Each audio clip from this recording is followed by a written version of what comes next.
Good morning प्यारे बच्चों, आज डेट 7 अगस्त। वर्कशीट करेंगे हम 15th। सब्जेक्ट आपका मैथ है, क्लास 10। तो कल हमने सीखा था कि क्वाड्रेटिक इक्वेशन क्या होता है। कल नहीं, हमने परसों सीखा था वर्कशीट नंबर 14 में। तो जिन लोगों ने वर्कशीट नंबर 14 नहीं की है मैथ की, तो वो एक बार देख ले। ये आपकी 5 अगस्त की वर्कशीट है, प्लेलिस्ट में मिल जाएगी। एक मेथड हम सीख चुके हैं जिसका नाम था फैक्टराइजेशन मेथड, ठीक है, जिसमें हमने बीच की टर्म को तोड़ा था और फैक्टर निकाल के हमने रूट्स को निकाल लिया था। आज हम क्वाड्रेटिक इक्वेशन को सॉल्व करने के लिए क्वाड्रेटिक फॉर्मूला सीखेंगे, ठीक है। तो पिछला एक बार रिवाइज कर लेते हैं। क्वाड्रेटिक इक्वेशन की स्टैंडर्ड फॉर्म क्या होती है? ax की square plus bx plus c is equal to 0। इसमें a, b और c क्या है? रियल नंबर्स हैं, ठीक है। और a नॉट इक्वल टू 0 रहेगा हमेशा। अगर a 0 हो जाएगा तो x की स्क्वायर 0 हो जाएगा और वो इक्वेशन क्वाड्रेटिक इक्वेशन नहीं रहेगी। ये हम आपको बता चुके हैं पिछली वर्कशीट में। तो बच्चों देखो, सॉल्यूशन जो होगा क्वाड्रेटिक इक्वेशन का, उसमें हमेशा कितने रूट्स निकलेंगे या कितनी जीरोस निकलेंगे? उसमें 2 रूट्स निकलेंगे, ठीक है। अब डिग्री कितनी होती है? हाईएस्ट डिग्री 2 होती है, ठीक है। जो पावर होगी वेरिएबल की, वो वेरिएबल 1 ले रहे हैं, ठीक है। हम वेरिएबल 1 की बात कर रहे हैं। अब क्वाड्रेटिक इक्वेशन ये है, ठीक है। ये क्वाड्रेटिक इक्वेशन दिया हुआ है। तो यहाँ पे बस इन्होंने बोला हुआ है कि अभी क्वाड्रेटिक फॉर्मूला करेंगे, तो उसके लिए ये अभी नहीं देखते। तो यहाँ पर सीधा हम चलते हैं क्वाड्रेटिक फॉर्मूला में। तो ये देखिए, क्वाड्रेटिक फॉर्मूला है, ये आपका a दिया हुआ है, ये b है और ये c है। तो क्वाड्रेटिक फॉर्मूला आपका है -b, ठीक है, प्लस माइनस b की square minus 4ac divide bye 2a, ठीक है। ये प्लस माइनस, ठीक है, कुछ भी हो सकता है यहाँ पर। इसको हम सॉल्व करके दिखाएंगे, दैट इज 2 रूट्स, यानी कि एक बार यहाँ पे प्लस आ जाएगा और एक बार माइनस आ जाएगा, ठीक है। तो 2 रूट हो गई। इसको क्वाड्रेटिक फॉर्मूला के नाम से जाना जाता है, ठीक है। अब देखिए, क्वाड्रेटिक फॉर्मूला में हम क्या करेंगे, पहले ना इस वाले पोर्शन की वैल्यू निकाल लेंगे। b की स्क्वायर माइनस 4ac हम निकाल के देख लेंगे। जैसे हमारा a ये दिया हुआ ax की square plus bx plus c, ये हमारी कोई इक्वेशन दी हुई है, ठीक है। जो भी b की वैल्यू है वो यहाँ रख देंगे, a की वैल्यू है वो यहाँ रख देंगे। इस तरीके से हम इसकी वैल्यू निकाल लेंगे। अगर इसकी वैल्यू ग्रेटर देन 0 है, अगर इसकी वैल्यू ग्रेटर देन 0 है, तो हमारे 2 रूट्स आ जाएंगे, 2 रियल रूट्स आ जाएंगे। लेकिन अगर इसकी वैल्यू लेस देन 0 है, ठीक है, इसकी वैल्यू अगर लेस देन 0 है, तो आपके रियल रूट पॉसिबल नहीं है। तो हम आगे सॉल्व नहीं करेंगे और डायरेक्टली लिख देंगे कि real roots are not possible. तो इसको जब हम क्वेश्चंस में करेंगे तो आपको बेटर तरीके से समझ में आएगा। तो पहले एक बार हम देख लेते हैं कि हमारे क्वेश्चंस में क्या दिया हुआ है। तो यही बात इन्होंने पूछी हुई है कि we can find root of a quadratic equation if b की square minus 4ac is less than 0। ये फॉल्स है, ठीक है। अब सेकंड क्वेश्चन क्या है आपका? फॉर अ क्वाड्रेटिक इक्वेशन, यहाँ पे देखिए ये क्वाड्रेटिक इक्वेशन दे रखी है 3x की स्क्वायर प्लस √8x माइनस 16 ये दिया हुआ। तो यहाँ पे मैं आपको कहूँ a की वैल्यू लिखो 3 हो गई, b की वैल्यू हमारी क्या हो गई? √8 हो गई, ठीक है। c की वैल्यू हमारी क्या होगी? देखो, हमारी स्टैंडर्ड इक्वेशन क्या है? ax की square plus bx plus c है ना। तो यहाँ पे तो प्लस होता है, तो यहाँ पे -16 इसकी c की वैल्यू क्या होगी? -16 होगी, ये ध्यान रखना, ठीक है। आप ऐसे नहीं कि सिर्फ 16 लिख दो, प्लस होता है उसमें, तो यहाँ पे 16 -16 आंसर आ जाएगा। अब ये क्वेश्चन, ये तीनों के तीनों क्वेश्चन हम सॉल्व करके देखेंगे, जिससे आपका प्रॉपरली क्वाड्रेटिक फॉर्मूला समझ में आ जाएगा। तो चलिए स्टार्ट करते हैं। आगे चलने से पहले ना एक बार थर्ड क्वेश्चन देख लेते हैं। Find the integer of the world problem stated above. Integer क्या कि आपको एक बार फाइंड करने हैं जो रूट्स हैं। You can easily find the roots of above equation. तो देखिए यहाँ पे क्या है, we get the quadratic equation as, ये इक्वेशन आ गई थी हमारी। तो पहले क्वेश्चन को ही देख लेते हैं। सम ऑफ स्क्वायर ऑफ 2 कंसेक्यूटिव है और पॉजिटिव नंबर है। अब कंसेक्यूटिव नंबर क्या होते हैं? जो लगातार होते हैं, जैसे 4 है, 5 है, 6 है। 4 और 6 कंसेक्यूटिव नहीं है क्योंकि इनके बीच में कोई नंबर आ गया। 5 और 6 कंसेक्यूटिव है, 4 और 5 है। तो मैं कहूँ एक नंबर x मान लेती हूँ और एक x प्लस मान लेती हूँ, एक x प्लस 1 मान लेती हूँ। तो मेरा फिर इसने कहा कि भाई इन दोनों का जो स्क्वायर है ना, इनके पहले स्क्वायर और फिर सम, इनका स्क्वायर के सम जो है वो 145 के बराबर है, 145 के इक्वल है। तो ये हमारी इक्वेशन बन गई। अब आप इसको सॉल्व कर लोगे तो ये आ जाएगा, ठीक है। अब आपका क्वेश्चन जो दिया हुआ है थर्ड में, उसने कहा है कि इसको सॉल्व करो, इसके रूट्स निकालो। तो चलिए करते हैं क्वेश्चन नंबर थर्ड को। इसमें ये तो पूरा सॉल्व किया हुआ है आपकी वर्कशीट में, आपको फर्दर आगे इसको सॉल्व करना था। तो चलिए स्टार्ट करते हैं। पहले फॉर्मूला लिख देते हैं। क्वाड्रेटिक फॉर्मूला हमारा क्या है, minus B plus minus B की square minus 4ac divide by 2। इससे हम अपने रूट निकालेंगे। तो मैंने अभी आपको कहा था कि हमें पहले पूरा नहीं करना है, पहले पूरे फॉर्मूले में वैल्यू नहीं पुट करनी है, इसकी वैल्यू निकाल के देख लेनी है। तो लेकिन हमारा क्या, ये हमारा स्टैंडर्ड फॉर्म में, वैसे तो ये देखो स्टैंडर्ड फॉर्म में है, लेकिन हम अपनी कैलकुलेशन को इजी बनाने के लिए जो जो इनमें से कॉमन आता है वो कॉमन ले लेते हैं। यहाँ पे भी 2 है, यहाँ पे भी 2 है, यहाँ पे भी 2 है। तो 2 अगर मैं कॉमन ले लेती हूँ तो मेरा क्या बचेगा, एक्स की square plus x minus 72 is equal to 0। तो ये 2 उधर जाएगा, डिवाइड होएगा तो 0 हो जाएगा। तो मेरे पास इक्वेशन क्या बच गई, मेरे पास इक्वेशन यहाँ पे बच गई एक्स की square x minus 72 is equal to 0। Okay, मैं यहाँ देखती हूँ मेरी ए की वैल्यू क्या है, 1 है, बी की वैल्यू क्या है, वो भी 1 है, सी की वैल्यू क्या है, माइनस 72। तो मैंने आपको क्या बताया, पहले हम इस पार्ट की वैल्यू निकालेंगे। इसको हम लिख सकते हैं बी की square minus 4ac is equal to D. D के थ्रू भी आप इसको रिप्रेजेंट कर सकते हैं। तो यहाँ पे मैंने क्या किया, बी की स्क्वायर माइनस 4ac। भाई मैं आगे पूरा क्यों जाऊं, जब मुझे पता लग रहा है कि अगर ये 0 से छोटा हो जाएगा, इसकी वैल्यू अगर 0 से छोटी आ जाएगी तो हमें आगे क्वेश्चन सोल्व नहीं करना पड़ेगा, हम सीधा कह सकते हैं कि रूट पॉसिबल नहीं है। तो चलो हम फाइंड कर लेते हैं। बी की square minus 4ac is equal to 0 रख लिया। बी की स्क्वायर यानी कि यहाँ पे आपने 1 की स्क्वायर कर दिया, 4 ए की वैल्यू 1 है, सी की वैल्यू माइनस 72 है। तो 1 माइनस 4 माइनस माइनस क्या हो जाएंगे, प्लस हो जाएंगे। तो ये हमारा हो जाएगा 288 और हम इसको लिख सकते हैं 289। तो ये हमारी किससे बड़ी है, 0 से बड़ा है 289, तो पॉसिबल है। अब हमें फॉर्मूले में रखना पड़ेगा, तो फॉर्मूला रख लेते हैं। फॉर्मूला क्या था हमारा, x इज इक्वल टू, ठीक है, जो हमारा x निकलेगा माइनस बी प्लस माइनस, मैं यहाँ पे बार बार ना लिखने की जगह मैंने कहा था b की स्क्वायर माइनस 4ac को मैं d लिख रही हूँ, मैं यहाँ पे फिर से d लिख रही हूँ ताकि, तो x is equal to minus का b, क्या थी b की वैल्यू 1 थी, फिर प्लस माइनस d की वैल्यू कितनी आई, 289 आई। ओके, अब मैं क्या करूंगी, 2a की वैल्यू तो 1 है ही, तो इसको सॉल्व करेंगे। माइनस का 1 प्लस माइनस 289 किसका रूट होता है, 17 का रूट होता है, ठीक है ना। तो ये हो गया हमारा 2 इंटू ये आ गया। अब इस पार्ट को आपको सॉल्व करना रह गया, तो एक बार इसको ऐसे लिख लीजिए 1 माइनस 17 बाय 2, और एक बार लिख लीजिए 1 माइनस प्लस 17 बाय 2। जैसा कि मैंने आपको बताया था कि आपको इस तरीके से लिखना है, ठीक है। अब ये कितना हो गया, माइनस माइनस कितना हो जाएगा, प्लस हो जाएगा, है ना।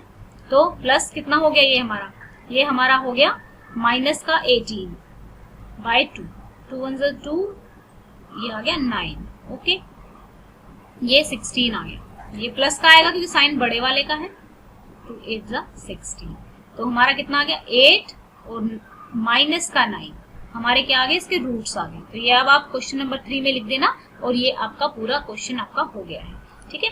एक बार अब हम नेक्स्ट क्वेश्चन करेंगे, एक बार फिर से देख लीजिए कि हमने क्या किया। शुरू में हमारे पास पहले तो हमने एक वर्ड प्रॉब्लम दी हुई थी, एक शब्दों में प्रॉब्लम दी हुई थी, फिर उससे हमने एक स्टेटमेंट बनाई, हमारी स्टैंडर्ड फॉर्म बनाई, द्विघातीय समीकरण बनाया। उसके बाद द्विघातीय समीकरण बनाने के बाद हमने पहले चेक किया कि भाई बी की स्क्वायर माइनस 4ac 0 से बड़ा है या छोटा है। 0 से छोटा होता तो हमें क्वेश्चन सॉल्व करने की जरूरत नहीं पड़ती, हम कह देते रूट पॉसिबल नहीं है, लेकिन ये 0 से बड़ा निकला। उसके बाद हमने फॉर्मूले में वैल्यू पुट की, ठीक है, और इस तरीके से हमने सॉल्व कर लिया। अब हम चलेंगे अगले क्वेश्चन पे। अगला क्वेश्चन दिया हुआ है हमारा ये, तो इस क्वेश्चन में क्या करना है, हम इसका और इसका एलसीएम लेना पड़ेगा, ठीक है। तो अब हम एलसीएम लेते हैं। यहाँ पे देखिए मैं एलसीएम ले रही हूँ, आपका ऐसा ही एक वर्कशीट में क्वेश्चन सॉल्व है। तो एलसीएम में जो चीज जिसके पास नहीं है वो लिख दो, ठीक है। एलसीएम जिसको आता है वो तो ठीक ही है, लेकिन जिसको नहीं आता तो यहाँ पे मैं समझाना चाहती हूँ कि जिसके ऐसे जैसे x प्लस 2 इसके नीचे है और x माइनस 2 नहीं है इसके नीचे, तो x माइनस 2 से ऊपर वाले को क्या कर दो, मल्टीप्लाई कर दो। तो मैंने क्या किया, x minus 1 into x minus 2, ठीक है। फिर इधर ये इधर चला जाएगा और ये इधर, ये ऐसे जाएगा नहीं, वैसे प्रॉपर एलसीएम लिया जाता है, लेकिन जिसको एलसीएम नहीं आता मैं उसके लिए बता रही। तो 11/8 हो गया। अब ये इससे भी मल्टीप्लाई होगा, इससे भी मल्टीप्लाई होगा। जब आप मल्टीप्लाई कर लेंगे तो कैसे करेंगे, तो एक बार मैं बता देती हूँ आपको कैसे करना है। देखिए x माइनस 2, अब ये 1 था, हम काफी दिन से यही तो कर रहे हैं, 1 था, फिर से क्या हो जाएगा x 1 2, ठीक है, ये लिख लिया। फिर ऊपर वाला x प्लस 2 और माइनस का 3 x plus 2 is equal to 11/8, ठीक है ना, नीचे हमारा y आ जाएगा। अब ये तो फॉर्मूला क्या बन रहा है, a प्लस बी और a माइनस बी, है ना, तो ये फॉर्मूला क्या बन जाएगा, a की होल स्क्वायर और माइनस में b की होल स्क्वायर। तो मैं लिख सकती हूँ x की होल स्क्वायर माइनस 2 की होल स्क्वायर। ये हो गया मेरा नीचे वाला सॉल्व। अभी ऊपर वाला जब आप पूरा मल्टीप्लाई कर लेंगे, ठीक है, तो यहाँ पे देखिए ये x की स्क्वायर आ जाएगा, फिर अंदर मल्टीप्लाई होगा, ये माइनस 2x आ जाएगा, फिर माइनस x, फिर माइनस माइनस ये क्या हो जाएंगे, प्लस हो जाएगा, तो प्लस का 2 आ जाएगा, फिर x की स्क्वायर आगे मल्टीप्लाई करेंगे, फिर प्लस का 2x, फिर अगला 3x, वैसे माइनस का 6 हो जाएगा, 11/8, और ये हमारा कितना हो गया, यहाँ पे नीचे क्या आया, x की स्क्वायर माइनस 4 हो गया। अब देखिए ये x की स्क्वायर और ये x की स्क्वायर दोनों प्लस के हैं, तो क्या हो जाएंगे, 2x की स्क्वायर लिख सकती हूँ मैं। अब ये माइनस का है और ये प्लस का है, तो ये कट जाएंगे। अब ये माइनस का है और यहाँ पे ये दोनों दो माइनस के माइनस माइनस प्लस हो जाएंगे दोनों, ठीक है, तो क्या आ जाएगा, माइनस 4x आ जाएगा। फिर ये माइनस का 6 में से 2 जाएगा तो 4 बच जाएगा। अब हमारा इधर क्या बचता है, इधर मेरा बचा हुआ है यहाँ पे 11x की स्क्वायर और 4, और यहाँ पे बचा हुआ 11:8। तो अब हम क्या करेंगे, इसको यहाँ पर आप यहाँ पे लिख लेते हैं, ये इससे पूरी से मल्टीप्लाई हो जाएगा और ये इससे पूरी से मल्टीप्लाई हो जाएगा, तो हम ऐसे लिख लेते हैं 2x की square minus 4x minus 4, 8 multiply is equal to x की स्क्वायर उधर चला जाएगा मल्टीप्लाई 11। तो इसको सॉल्व कर लीजिए, कितना आ गया, 16x की स्क्वायर 32x माइनस में 32, अब 11x की स्क्वायर और ये कितना हो गया, माइनस का 44। अब 16x की स्क्वायर, जब ये 11 बराबर के इधर आएगा तो माइनस का हो जाएगा, तो इसलिए मैं इधर लेकर नहीं आ रही, यहीं से माइनस कर देती हूँ, तो मेरा बच गया 16 में से 11 जाएगा तो 5x की स्क्वायर बचेगा। फिर 32x, x उधर है नहीं तो 32 को एक मिनट, ओके 32 का एज इट इज लिखेंगे। यहाँ पे ये जब इधर आ जाएगा तो प्लस का 44 हो जाएगा और 44 में से 32 जाएगा तो 12 बच जाएगा। अब इसके हम फैक्टराइजेशन मेथड से करना चाहो तो फैक्टराइजेशन मेथड से कर सकते हैं, मर्जी है आपकी, क्योंकि क्वेश्चन में शायद बोला नहीं हुआ है कि आपको किस मेथड से करना है। एक बार चेक कर लेते हैं किस मेथड से। बाय यूजिंग क्वाड्रेटिक फॉर्मूला से ही करना है बोला हुआ है, तो आपको द्विघातीय समीकरण फॉर्मूला यूज ही करना पड़ेगा। तो चलिए द्विघातीय समीकरण फॉर्मूला इसमें यूज करना पड़ेगा, तो कैसे करेंगे, हम निकाल लेते हैं भाई, क्या करेंगे। अब क्या दिया हुआ है, a की वैल्यू 5 दी हुई है, b की वैल्यू क्या दी है, -32 दी हुई है, c की वैल्यू 12 दी हुई है ना। ये हमें क्वाड्रेटिक फॉर्मूले से निकालना है। हम पहले क्या करेंगे, b की स्क्वायर माइनस 4ac की वैल्यू निकाल के देख लेते हैं, सो दैट कि हमें आगे करना है कि नहीं करना है क्वेश्चन, ये पता लग जाए। b की स्क्वायर माइनस 4ac, सो b की स्क्वायर हमारा b कितना है, माइनस का 32, ठीक है, माइनस में 4, a की वैल्यू कितना है, a की वैल्यू 5 है, c की वैल्यू हमारी 12 है, तो ये कितना हो गया, 32 इंटू 32 हो जाएगा 1024 एंड 4 to 40। जब इसको माइनस करेंगे तो आपका आंसर आ जाएगा 784, ठीक है। तो b की स्क्वायर माइनस 4ac की वैल्यू कितनी आ गई, इतनी आ गई, जो कि 0 से बड़ी है। 0 से बड़ी है तो चलो भाई अब हमें फार्मूले में रखना पड़ेगा। फार्मूला हमारा क्या, माइनस b प्लस माइनस, ये इसकी जगह में d लिख रही हूँ, d अपॉन में 2e, तो क्या आ जाएगा, माइनस का b यानी कि हमारा कितना था, माइनस का b की वैल्यू कितनी है, ऑलरेडी 32, ठीक है, फिर प्लस माइनस यहाँ पे कितना आ जाएगा, किस b की स्क्वायर माइनस 4ac की वैल्यू कितनी है, 784, तो 784 आ गया। अब नीचे 2a, 2 इंटू a कर लोगे तो a कितना है मेरा 5 है, तो यहाँ पे सोल्व करोगे 784 रूट किसका होता है, 28 का होता है, तो माइनस माइनस क्या हो जाएगा, प्लस हो जाएगा, तो मैंने यहाँ पे लिख दिया 32 प्लस का हो गया, फिर प्लस माइनस कितना हो गया, 28 हो गया, ठीक है ना। अब यहाँ पे मैंने क्या कर लिया, यहाँ पे 2 इंटू 5 कितना हो गया, 10 हो गया, ओके। तो अभी तक इतना हमारा हो गया। अब इस चीज को हमें सॉल्व करना है, एक बार यहाँ पे प्लस लेना है, एक बार यहाँ पर माइनस लेना है, तो हमारे दोनों रूट आ जाएंगे। तो चलिए एक बार देख लेते हैं किस तरीके से करेंगे। ये देखिए यहाँ पे हमारा क्या था, 32 प्लस माइनस 28 बाय 10 था, ओके। तो 32 एक बार कैसे करेंगे, मैंने कैसे बताया, 32 माइनस 28/10, तो कितना आ गया हमारा यहाँ पे, ये हमारा आ गया 4/10। ओके, अगर हम माइनस लेते हैं तो ये 2 और ये 5। ठीक है, अब हम प्लस का ले लेते हैं, तो ये हो गया 60 और 10, तो ये हमारा आ गया 6। तो ये हमारे दो रूट आ गए, x की वैल्यू कितनी आ गई, एक x की वैल्यू 6 आ गई और दूसरी 2/5 आ गई। आई होप ठीक है, प्लस का ही आएगा हमारा 2/5। तो अब करते हैं हम नेक्स्ट क्वेश्चन। नेक्स्ट क्वेश्चन में देखते हैं, तो अगले क्वेश्चन में दिया हुआ है the age of Ruchi is twice the age of Monika, यानी कि रुचि की उम्र मोनिका की दुगनी है। ठीक है, रुचि की उम्र, रुचि जो है मैं आर लिख रही हूँ और मोनिका लिख रही हूँ एम से, रुचि की उम्र मोनिका से दुगनी है। 4 साल बाद उनकी उम्र का गुणनफल कितना होगा, यानी कि जो प्रोडक्ट होगा। तो फॉर एग्जाम्पल रुचि की अभी फिलहाल एज क्या है, रुचि की उम्र मोनिका से दुगनी है, तो रुचि की मान लेते हैं x, तो मोनिका से दुगनी है तो इसकी 2x हो जाएगी। ठीक है, अब उसने कहा उन दोनों की उम्र का गुणनफल या फिर प्रोडक्ट कितना दिया हुआ है, ये प्रोडक्ट दिया हुआ है 160। ठीक है, 160 दिया हुआ है, तो इनका प्रोडक्ट अगर हम करेंगे, लेकिन कितने साल बाद, 4 साल बाद, तो हम लिखेंगे 4 साल बाद इनकी उम्र, या फिर आफ्टर 4 ईयर्स। ठीक है, तो मैंने लिखा आफ्टर 4 ईयर रुचि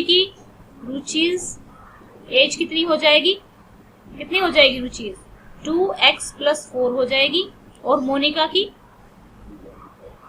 कितनी हो जाएगी, x + 4। अब आप सोचो कि आपकी अगर एज 15 साल है, मैं 4 साल बाद क्या होगा, 4 साल जो मैं कहूँगी आपकी उम्र 4 साल बाद कितनी हो जाएगी, तो आप उसमें 4 ही तो जमा करेंगे ना। ठीक है, तो इसी तरीके से उनकी जो वर्तमान एज दी हुई है, मोनिका की x दी हुई है, इसकी 2x दी हुई है, तो मैंने उनमें क्या कर दिया, ऐड कर दिया 4 साल बाद कि भाई उनकी 4 साल की उम्र इतनी होगी, और उनकी फिर 4 साल बाद की उम्र का प्रोडक्ट दिया हुआ है, तो चलो प्रोडक्ट कर लेते हैं दोनों की उम्र को। ये हो गया, गुना कर देते हैं, x + 4 = कितना हो गया, 160 ये दिया हुआ है। तो मैंने बताया हुआ है आपको इस तरीके से मल्टीप्लाई कर लेंगे। जो बच्चे स्पीड से मल्टीप्लाई कर लेते हैं वो कुछ स्टेप्स छोड़ सकते हैं।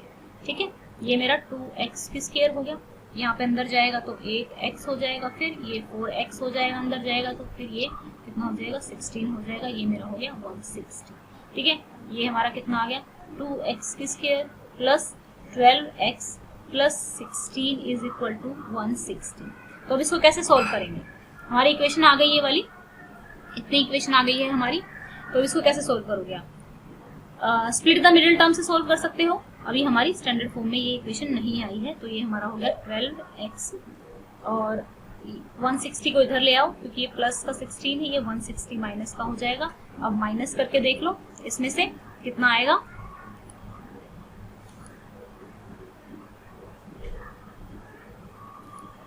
तो इसको हमने माइनस किया तो ये हमारा आ गया 2x² + 12x प्लस माइनस करेंगे तो 1440 आ जाएगा। फिर हम क्या करेंगे, जो जो देखो 2 इसमें भी है, 2 इसमें भी है, आसान बनाने के लिए अपनी इक्वेशन को, तो 2 कॉमन ले लेते हैं। 2 हमने कॉमन ले लिया, यहाँ पे 6x बच जाएगा, यहाँ पे 72 बच जाएगा, ये 0, 2 ये 0 के उधर चला जाएगा तो 0 हो जाएगा, ये x² + 6x - 72 = 0। देखो अभी क्वाड्रेटिक फॉर्मूले से हमें निकालना है, तो मिडिल द स्प्लिट टर्म तो हम कर नहीं सकते हैं। तो अब आप क्या करोगे, ये क्वेश्चन आप लोग खुद करोगे क्योंकि आज की वर्कशीट में कोई भी क्वेश्चन करने के लिए आपके लिए रहा नहीं है अनसॉल्व क्वेश्चन। तो कैसे करोगे मैं बता देती हूँ। सबसे पहले हम क्या, a की वैल्यू देखो क्या है, 1 है, b की वैल्यू क्या है, 6 है, c की वैल्यू क्या है, -72 है। तो पहले हम क्या करेंगे, b² - 4ac निकाल के देखेंगे। तो b की स्क्वायर की वैल्यू कितनी है, 6 है, स्क्वायर की नहीं, b की वैल्यू 6 है। 4 हमारा कितना हो गया, 4 × a की वैल्यू कितनी है हमारी 1 है, और c की वैल्यू क्या है, -72 है। तो 6, तो यहाँ पे देखिए हम इसको सोल्व करेंगे, b की स्क्वायर, ठीक है, b की स्क्वायर 6 की स्क्वायर हो जाएगा, यानी कि 36 हो गया, माइनस माइनस प्लस हो गया, और यहाँ पर हमारा आ गया 8 और 7 = 28। ठीक है, इन दोनों को प्लस करेंगे तो यहाँ पे वैल्यू आ जाएगी, और ये वैल्यू क्या होगी, 0 से ज्यादा होगी। तो अब आप इसको फॉर्मूले में खुद रखेंगे, ठीक है, इसके रूट्स खुद निकालेंगे, क्योंकि आज के लिए आपके पास करने के लिए कुछ भी नहीं रहा है। मैंने इवन एग्जाम्पल भी कर दिया है, तो एटलीस्ट ये इस फॉर्मूले में किस तरीके से वैल्यू रखी जाएगी ये करेंगे, और साथ में आप मुझे वैल्यू भी बताएंगे, ठीक है। साथ में आप मुझे ये इस फॉर्मूले में बस लास्ट का पार्ट रह गया है कि ये कैसे करना है। आप मुझे कमेंट करके वैल्यू बताएंगे कि आपकी वैल्यू क्या है। क्या बताना था कि उनकी उम्र का आपको बताना था। तो जब x की वैल्यू आ जाएगी रूट से, तो फिर मोनिका की रुचि की वैल्यू 2x से निकालना, 2 से मल्टीप्लाई कर देना। तो आप लोग मुझे कमेंट करके बताओगे कि आपकी कितनी वैल्यू आई। तो ये था आज का हमारा मैथ का लेक्चर।